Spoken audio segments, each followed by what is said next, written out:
but most of the stuff I read didn't stick. And at this point, I realize now that it didn't stick because it's what I'm wanting to do is beyond the mind. The thing that I was searching for, it just kept going. Like the search just kept going. No matter what I read or consumed or classes that I went to, more and more information just led to wanting more and more information. And then that's the main trap of spirituality, in my experience, is that it becomes a seeking project. It's just seeking, and then you never get there because you're still seeking. One day you read a book and then a week later, like you read a book and you're like, this is great, fantastic. I'm going to do this practice or whatever, and I'm going to change my worldview to this, whatever it is. And then a week later, I just forget it. I think most people do. Yeah. You just forget about it. And then you search for something else because that didn't do it. That didn't do it for you. So this is kind of like spiritual shopping.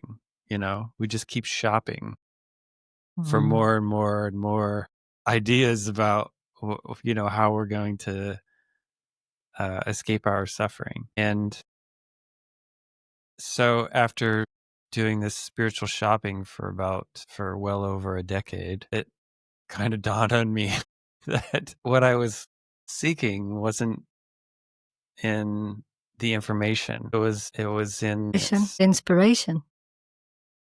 the information or It the wasn't. inspiration.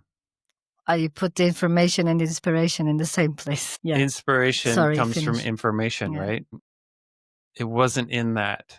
What I was looking for wasn't in that at all. When I discovered it, I realized, oh, that's not what it was. It was never that. But maybe you needed to do that to come to that conclusion. It's possible. It's possible. So it does lead. It can lead. It's possible, but maybe I needed to go through that to get to a point where I was open enough to find a certain teaching and teacher that would just tell me, hey, just shut up and listen, just stop seeking and automatically you're there, and that's what it's about. It's the opposite of trying to collect information and reading books and watching videos of teachers and things like that. It's the opposite of that. And maybe we need to be reminded of that. And in that way, yeah, maybe we have a teacher or we have an audio of someone who's telling us, so in that way, yeah, we can have things that point to it for sure. But then would you include the same, like books, podcasts, teachers? Yeah. All in the same all group information. then? Exactly. It's all information. But what I'm saying is that 99% of what I consumed did not lead me to what I was looking for, if not more than that, maybe. You cannot be totally sure about that. I don't think so. I'm pretty sure, actually. Yeah, okay. It led me to a certain place. And like I said, then I was open enough to understand what it was and how to get to it, what I was looking for. And what I was looking for cannot be learned. I know that now. It cannot be learned by the human psyche. It's not a psychological or mental thing. It's almost, you could say, the opposite of that. It's letting go of the psychology and the mentality that got me there. And it's a continuous practice for me of letting go of the information and the thoughts. And my mind is constantly wanting new information.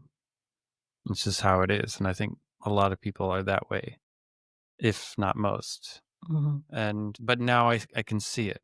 I see that my mind does that. And sometimes I just let it absorb whatever it wants to absorb, or I just let it go and stop the seeking and just rest. And for me, that was the key, to just stop and rest. Okay.